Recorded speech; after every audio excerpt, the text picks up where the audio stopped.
Ladies and gentlemen, welcome to the best sports show that you're going to find on Twitter.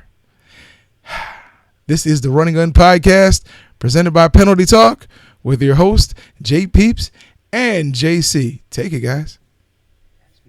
What's up, folks? Welcome to another episode of the Running Gun Podcast. I'm J Peeps. I'm JC. I just and said today, well, you know what? We got to let them know because, okay. man. Okay, I'm sorry. Go ahead. And today, we've got the one and only Miss Tiffany Greene joining us this week. I'm excited. I can't wait. I'm hyped.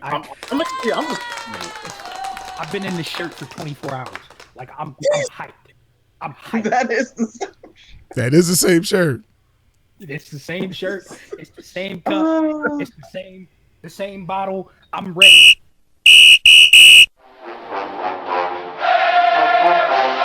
Hey, what's going on, guys? This is JP. This is the Bug. This is JC. This is Flash. This is Denny Hendricks. And you're listening to You're listening to the Run and Gun Podcast.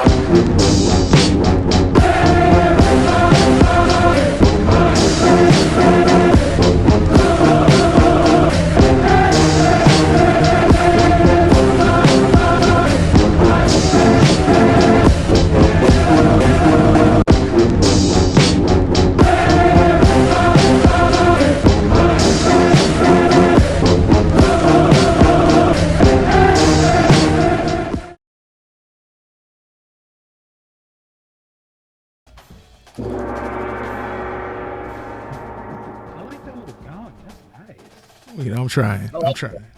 I like that. So for this first quarter, we got to start it off talking about our guests, of course. So my first question is, Miss Tiffany Greene, what year did you graduate from Florida A&M? And what was your major? Proud graduate of the School of Journalism and Graphic Communication, aka J School, in the year 2003. Okay. I got soul, and I'm super bad. There's been talk going around here, and I need to verify this with you. So, word on the street is that you was the mascot. Is that true? I was the mascot for a few games. All right. Hey, peeps, you gonna learn today. No, I would say that I was the mascot for a few games. I was Venom, but coincidentally, my longer stint or tenure was as the Queen of Orange and Green, along with my husband, who was the King of Orange and Green. Oh, okay. Were you married before you were Orange and Green, or? No, we were juniors in college at the time, and it took about a decade or more later for us to finally say I do to each other. So, yeah. Nice. I was in that hot costume, and Venom was hot in Florida. As you can imagine. Mm-hmm. It looked like a lot. I ain't gonna lie. So, when you first got to FAMU and you got to experience like homecoming and all that stuff, was that like your first ever time experiencing it, or had you gone to homecomings prior to that? Yeah, I pretty much grew up bleeding orange and green. 4th generation Rattler. Like my great grandmother was graduated in 1908. Wow. So I always knew about FAMU on my dad's side, and on my mom's side, I was 3 generations. So my parents had the bumper sticker that say "My child and my money go to FAMU," and my parents made that real clear that if I wanted to have a nice college experience, that FAMU was the way. The only way, if I tried to go outside of the realm, then I'd have to get my own scholarship. I wasn't getting a car, all that good stuff. So, no, FAMU's homecoming and all that good stuff, that was old hat, but I love it each and every time. I hear you. Okay. Switching gears a little bit. So why aren't you wearing your pearls? Excuse me? I don't wear my, I don't walk around the house and just, wear my pearls. Typically, I wait for a little dressed up opportunity. Sorry, I'll be quiet. Go ahead, JC. This voice of God, I don't know if you're tuning in. This was new for me, so I was like, wait a minute, hold up, I need to see his face. my God! So switching gears a little bit. Oh man, why do you always do me like this? Switching gears a little bit. So what made you want to do sports broadcasting? Like what got you interested in that sort of line of work right there?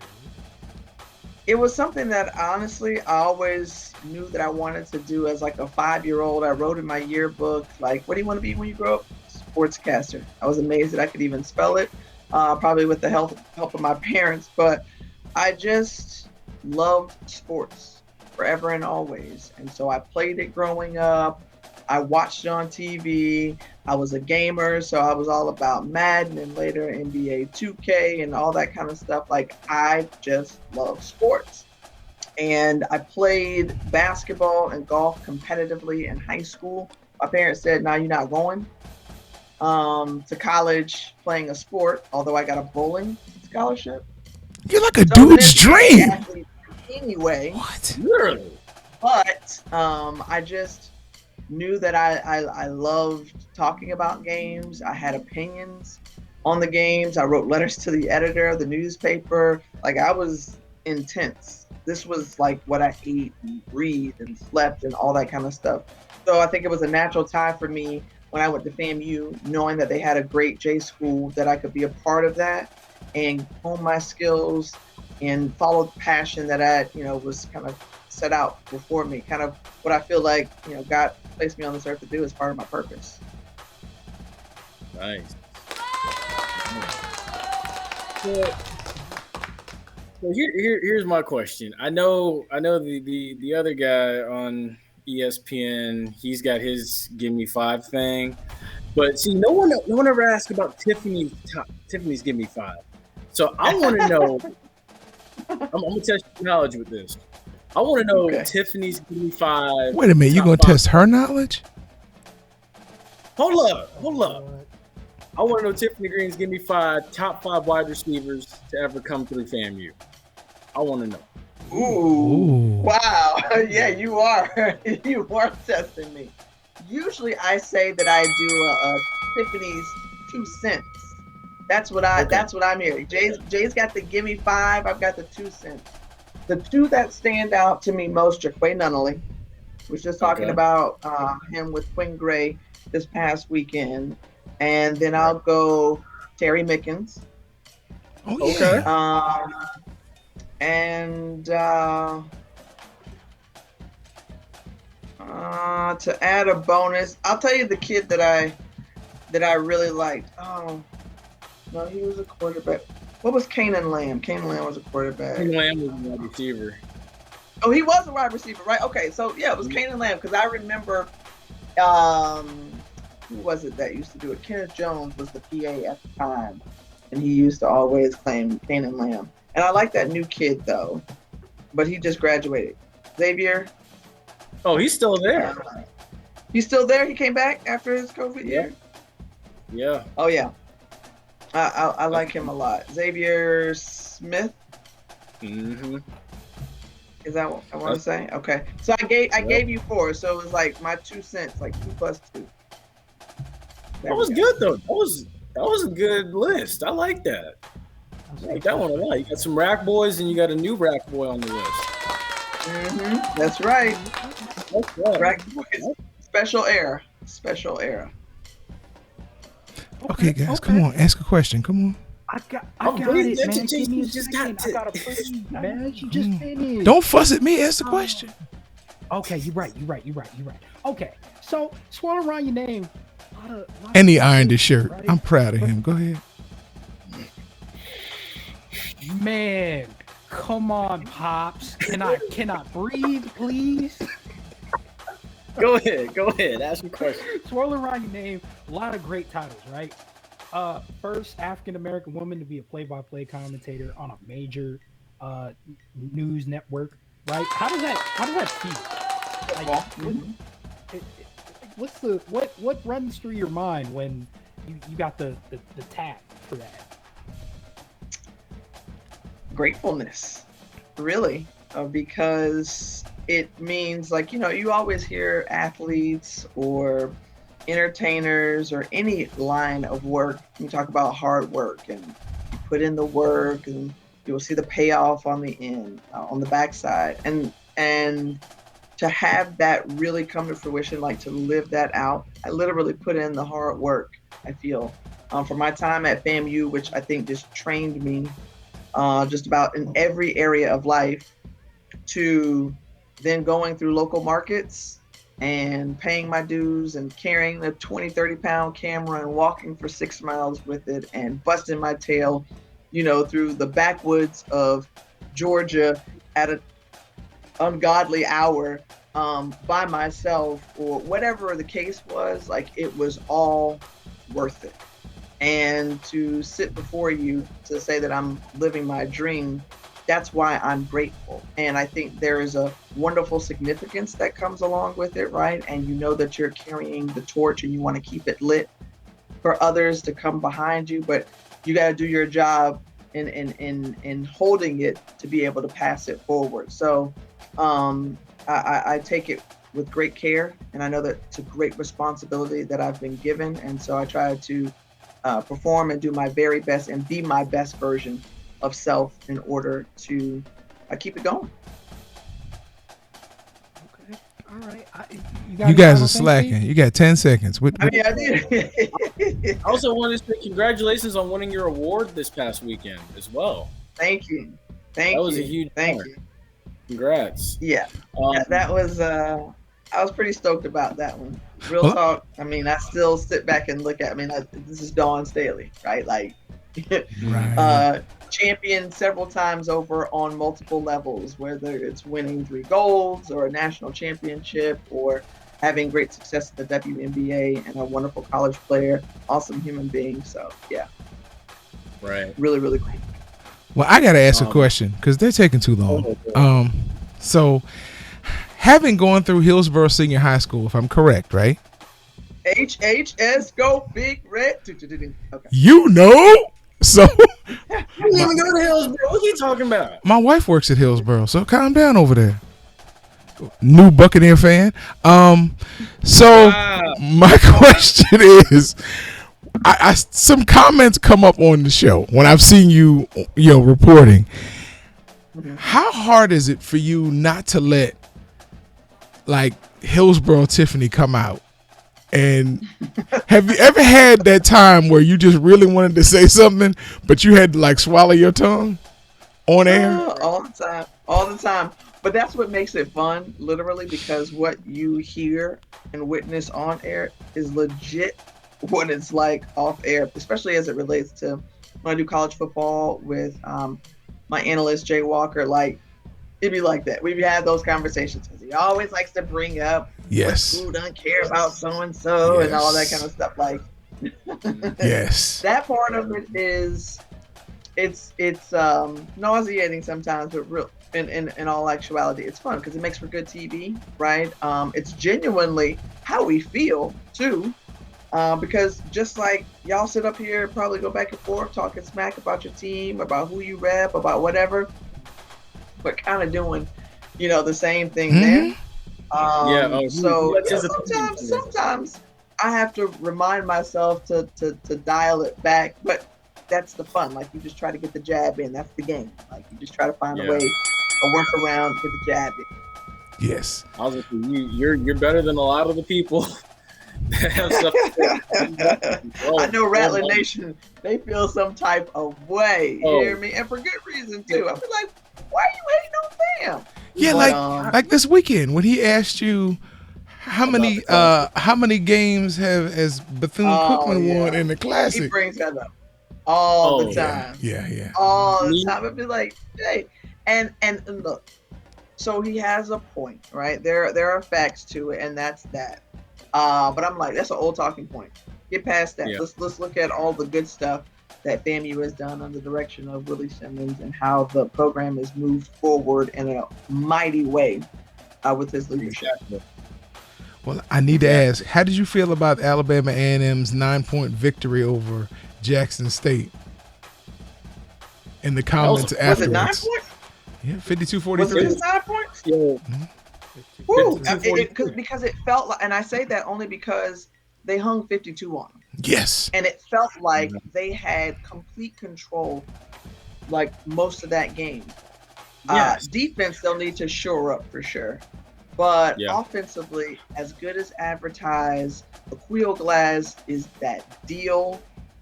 Can't wait to see him potentially play on Sundays. Thankfully, we'll get another season of him in the fall. But Alabama A&M, very important game this weekend, right? Against Alabama State.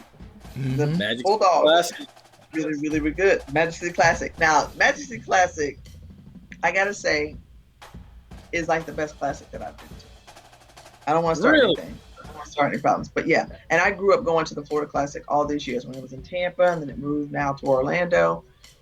Magic City has it's just a different element, a level where you feel like everybody can go, from your grandparents or your aunties and uncles to your parents to you to like your little cousins. I'm just learning that the Magic City Classic is a game. I thought they had it at the club in Atlanta. What? I ain't want to say nothing. You're going to get in trouble with some folks. You know what? JC, I'm going to take a page out of your book. Okay, I'm going to just...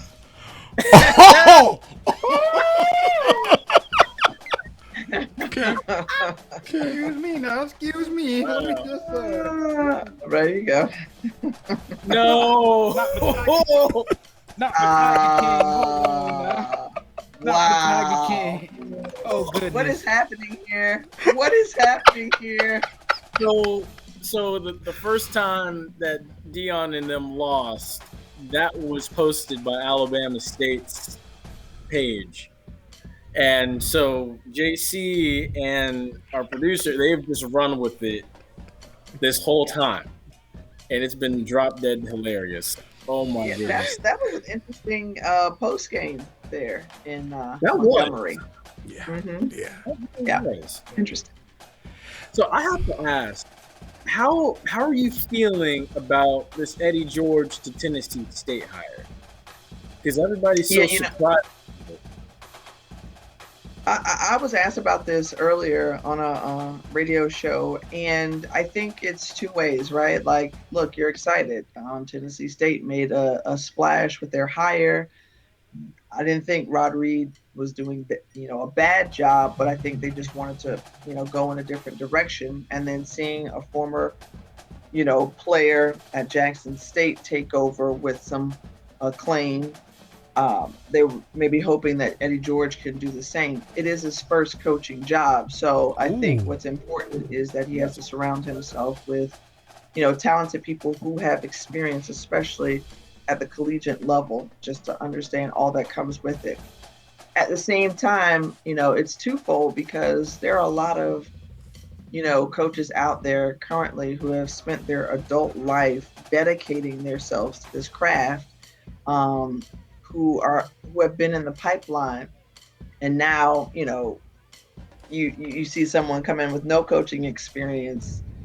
You just may feel some type of way about it. So I know a lot of the great assistant coaches that I've come across, especially in HBCU football, who just need a shot, a chance, an opportunity, and are still awaiting that. So I hope that they too get the same looks and consideration that Eddie George does. Again, having, limited to none coaching experience. Yeah. Now, come on, guys. Just breathe. Just breathe. Quick second. My internet trying to catch up. Now, another thing happened too. So FAMU's non-conference opponents for the future dropped, and they include some interesting games. Troy, South Alabama, UAB, which is University of Alabama, Birmingham, Georgia, Miami, and Florida for the first time since 2003. So I gotta ask, like, which one of those kind of excite you the most as far as non-conference games? I'd probably go with. I would say none. But if I had to choose one, my God! I'm guessing I would go to maybe South Alabama program that's kind of trying to come back up on the rise. I think I think out of those first three, especially that you named, those are all potential winnable games for FAMU because Troy was hot for a second, and then what's his name? Brown left, right? Neil Brown left. His name is Neil Brown. So he's gone. So I think that's a winnable opportunity. South Alabama just kind of restarting with their program, and then I forgot who you said is the third. UAB. UAB. So yeah, as well. I think those are winnable games, and so I like the non-conference scheduling from that perspective to keep the competition really more focused, as opposed to maybe some of the latter games that you mentioned. Yeah, I will say the game I went to in 2003 when they played Florida wasn't the result I was kind of hoping for, but I will say that was the one time I remember every person in the swamp literally stood up and they just gave a standing ovation, and they did not sit down the whole performance. And like I remember a whole bunch of people in the swamp were just like, "You guys get this every weekend? Every weekend?" Oh, you mean with the band? Yeah, of course he meant the band. He wasn't talking about the team. He had to mean the band. That was the swamp never got that loud at halftime ever in its existence. Yeah, it was fantastic.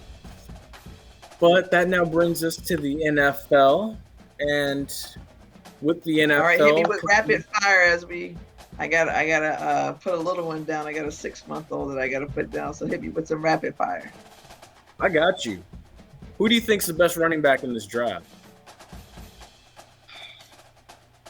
Now you're putting me on the spot. You got Najee Harris. You got Patterson out of Buffalo. You got Rondale Moore, although I feel like he's a lot. Travis Etienne. Yeah, Travis Etienne. There we go. I like him. Well, I think he's got a great first step in burst of speed. He can hit the hole well. I think he's gotten tougher over time in that backfield, because at first I thought he was a little lean and light back there, but I think he is, clearly he was an every down back, but I think he's gotten stronger as an every down back. So I like him, and he can catch out of the backfield as well. Okay. Rapid fire. JC, you want to pitch in on that? He's been drinking that rum. I like Najee Harris. Come on, man. The size. It's the size. I'm with you. Can we pick a non-Alabama running back? Oh, but it's hard not to, right? I mean, we live in an age with Derrick Henry. It's very hard not to pick an Alabama running back. I mean, even Alvin Kamara came from Alabama. It's kind of. But see, look, a lot of people have been drawing the comparison with Etienne, and I'm glad she said Etienne. A lot of people have been drawing that comparison with him to Alvin Kamara, as far as pass catching ability, balance, acceleration, everything like that. So I understand. So he could slip, and somebody, I will say Etienne does give you that. Somebody could end up getting him. Najee Harris just doesn't. He gives you that power line up on the goal line sort of look. I will say that. I'm willing to concede at that point. But, man, you can't coach size. That's true. That's true. But you also can't coach heart, in my opinion. Ooh. Amen. Well, since y'all are taking your time, is Kyle Pitts the second coming of Shannon Sharp? I have no idea. You know what? Everybody carves out a space for themselves. So, perhaps. I'm going to say this, and you're not going to like it. Aaron Hernandez. The killer? Stop. Chill. All right. See? Now you see how y'all immediately took it there? That's not what Chill. I mean. Aaron Hernandez on the field. I mean, the speed, right? You can move him out wide. Yeah, he was The fantastic possibilities tight are end. endless for him. Not necessarily a blocker, right? I mean, he just started his blocking game. He gets that up. I say he even moves to a Gronk at that point. Once he realizes the blocking that he can do, or they coach him up into that. But it's very nice to see. I mean, 40 time for his size, that's blaze. At 4'4", I believe, right? True. Here's one I got for you, Tiffany. If you had to choose, if say you're the GM pulling the trigger on draft day, as far as wide receivers go, you got Devontae Smith and you got Jamar Chase sitting there. Which guy do you go after? Now that's hard because I really like both of those guys. Smith has got just the speed. You just wonder, can his frame handle any more, bulk? Because you will want to add some of that unless he's going to, be put in the slot. Whereas Jamar Chase, I like him going up 50-50 balls. I think he's, can get a step on you on the outside and get behind the defense as well. So to your point, JC, I'll go with size in this instance, and I'll go with Jamar Chase. Okay. Well, we understand. What do you? Go ahead. I'm sorry. Go ahead. Oh, I was gonna say, where do you think that he would be able to go that would end up utilizing the size and the 50-50 ball? Where do you think he could go? Well, naturally, I'm just gonna go and be a homer here and say Tampa. Why not? Here we go. Tampa Bay Lightning. I know they won't have a shot at him. They have absolutely zero shot at him. Yeah. However, you asked, and that's why I like to see him. I'm not gonna lie. I can't say anything because the last time I talked about the Bucks, there was a bit of controversy here. And my co-host got angry. Well, we're not gonna hold you up. We thank you for coming. Thank you for coming. Appreciate y'all. We appreciate it. Maybe one day, when we pray a little harder, we can get you back. We do appreciate your time and your expertise. And we'll still be watching you on ESPN because, as we always like to say, it's a hard job making Jay Moore look good, but you're doing a good job at it. You're doing a real good job. Yeah. Jay Walker's that guy. Appreciate you all, JC, JP. Will y'all be calling the Magic City Classic this weekend? We will be calling the Magic City Classic from our homes. Awesome. Okay. Not from the club. All right. Okay.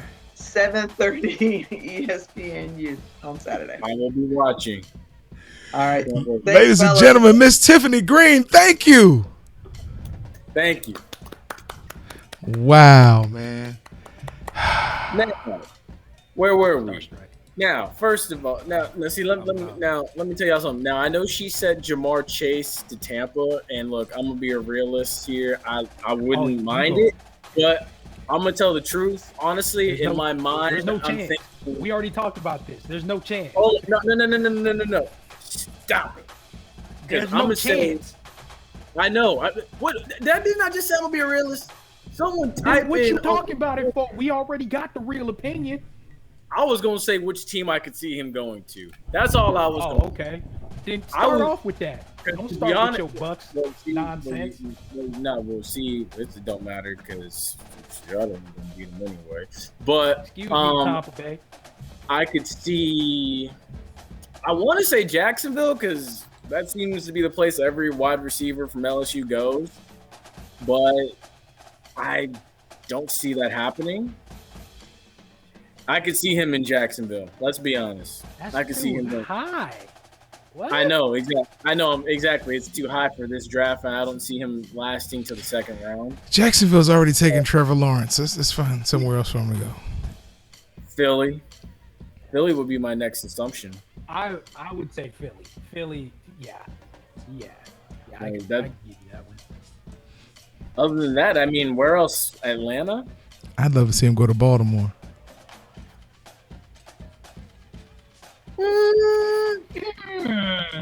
Get that out of here. Somebody take that away with the sunflower truck. Lamar got to get him the ball. Really? Sunflower? Okay. Lamar got to get. Why y'all got to do this with the sunflower trucks? Because we don't have a guest on here now. I get to be loose again. Oh my goodness. Oh my goodness. Oh, you gonna do me like that? You see? Oh my You goodness. see what I go through, America? This is we got 2 minutes left. So Marv Levy says there's no reason for Bill Belichick to stop coaching at the age of 69. He coached in '93. No wonder he said that. I mean, honestly, it goes back to what he said and what Bill Parcells said. As long as you love doing it, keep doing it. Bill Parcells is one to say, when you start thinking about retirement, that's when you've basically retired. But if you just keep in mind some of these names that have coached beyond 70, you had George Halas, Romeo Crennel still coaching. Marv Levy coached well into he was 76. Tom Coughlin coached into the 70s and then worked with the Jags a little bit after that. Pete Carroll, he's 70, he's coaching still. So, I mean, why not? I don't think it matters because it's not like he's a coach who's stuck in the past or anything like that. Right? And it's not like it's damaging to his health or anything as far as we know. So I don't think it really matters at this point whether he decides to coach into his 80s or not. Long as he's still bringing down the jobs, I don't think it matters. If he gets my quarterback out of Ohio State, he'll be coaching until his 80s. Ooh. If he gets Justin Fields in New England, he'll be coaching until his 80s. Can I challenge you? Can I throw you out? Yeah, go ahead. First of all, why would you? I understand why you would want Lamar Jackson 2.0, but we see the problems that no team, the Ravens, have had with Lamar Jackson 2.0. Damn near splitting the locker room of his own accord with hate on the ball downfield to receivers, right? The same thing that we was talking about way back in the day when he decided to declare, right, about his accuracy, right? Now, yes, he has started to get better, but tell me how in any way does Justin Fields tape even closely resemble Lamar Jackson? At least Lamar Jackson, his final year, had a decent tape to go in with. His, off of COVID season, right, with the Astros, I'll give him that, did not have a good year. Definitely did not. And was carried by Trey Sermon. Now, you ready for me to respond? I'm ready. No, I'm ready. I don't want you to respond. I don't want you to respond to that. I'm responding. So, what I would say is, look at the tape. Look at the film closely. Lamar Jackson is a victim of hit you in the hands is a bad spot. He's had a lot of receivers that just will not hang on to the ball. He's had injured offensive linemen this past year. He's worked magic with what he's had. Now you give him an outstanding receiver like the young man out of LSU. You give him you give him that to go with Mark Andrews at tight end. Then you'll really get to see the real Lamar Jackson. So you can take your comments and put them in a sunflower truck. Listen, I'm not going to discount the fact that NCAA news. They don't be catching his pass. They got him messed up. Right? Mckenzie Milton. Actually, things regarding Florida State. Get off. But it does not matter because he still is plagued by inaccuracy, and he's just not that consistent that you would expect going into what year is it now? 3 as a starter. Yeah, year 3 as a starter. All right. Next will be his contract season. Yes. So what's going on with Mckenzie Milton when we can talk about something relevant? So Mckenzie Milton actually was very impressive during Florida State's spring game. He made some pretty good throws. He was running around on that leg. Last time we actually saw Mckenzie Milton, it was that unfortunate injury that me and JC were actually present for the War on I-4. And the other thing too regarding Florida State, they're getting a football-only facility finally. It's kind of ironic. The thing that Jimbo wanted ever so much that they would not give to him. They are finally giving it to Florida State. Well, I mean, So I just want to know what everybody's piece about that. We see he was mad with his hand in the cookie drawer anyway. Yeah. I don't think it really matters at this point. But no, it really is good to be able to see Mckenzie Milton being out there playing, especially after such a gruesome thing. I mean, I think when we were sitting there watching it and they were showing the replays, I think they showed like the bone in the replay while we were sitting there, and everyone's just mouth dropped. And then dead silence. The thing when the injury actually happened and seeing it live and in person versus on TV, at first you thought, okay, he got routinely tackled, he'll get up. But then you saw him not getting up and you were like, okay, something's wrong. But then, like you said, we saw the replay and I was like, oh my gosh. I really felt bad for him. And I'll be that person. I will be that person to go out and say, if he doesn't get hurt in that game, UCF beats LSU in the Fiesta Bowl in that bowl game. They do. I really think they do. Yeah. I mean, during that time, I don't think there was ever really talk of him going super high in the draft, but there was talk of him going at least second, third round. Right? Yeah. I mean, and to lose that kind of a presence in the middle of the season to such a devastating injury, air out the balloon, it's just gone. Like, it's terrible to see. Because if you remember back to it, for that AAC Conference Championship, they had to rally from a significant deficit to beat Mike Norvell in Memphis. Yeah, absolutely. So, I mean, that says a lot about the people that he had around him. And then, like you said, the emotions were gone. The air came out of the balloon come bowl season. And there was, enough film on that to where LSU was able to stop them. But the other thing, too, regarding UCF is it's got to be Gus Malzahn. Gus Malzahn wants to get Florida, Miami, and Florida State all on the schedule. Finally, we might get to see this UCF Florida game. All right, I wonder if his wife beats him, because he's got to be into taking licks. Stop. You never saw the SEC wives, bro? Beyond that, I will say, I think it's funny because now all of a sudden he's the little guy promoter, right? Now that he works at UCF. And we wasn't hearing this type of stuff when he was coaching at Auburn. He wasn't saying none of this stuff. He wasn't trying to take on no Alabama team. Because he feels that, I'm not going to lie. Whenever Alabama and Auburn were both ranked, I believe there was some stat saying that Nick Saban couldn't beat him when Auburn was ranked. I don't know. Someone fact check me on that. Because there were Go ahead. I'm looking for the rings on Gus Malzahn's finger that did not come under Gene Chizik. Yes, it did. That's true. And I'm saying I'm looking for the rings that did not come under Gene Chizik. That's true. Oh, That's no, true. there are none. There are none. Yeah, there are none. Yeah. Now, you are correct. Quick question. Why is Kelanman so overlooked in this draft? He's a prototypical quarterback. That's a good question. I think he'd be a viable backup. And I feel like, given the opportunity to develop in a good system, he could be a good quarterback in the NFL. He could be one of those guys that, comes off the bench and makes a name for himself, most definitely. But I don't see him going day one. Maybe day two or day 2. But, I mean, why not, though? What? Put his numbers, put his size, put his speed, put his accuracy up against everybody, including Trevor Lawrence. And you tell me he shouldn't be a day one draft pick. You know what it is? I think a little bit of it has to do with the names that were mentioned for the Heisman.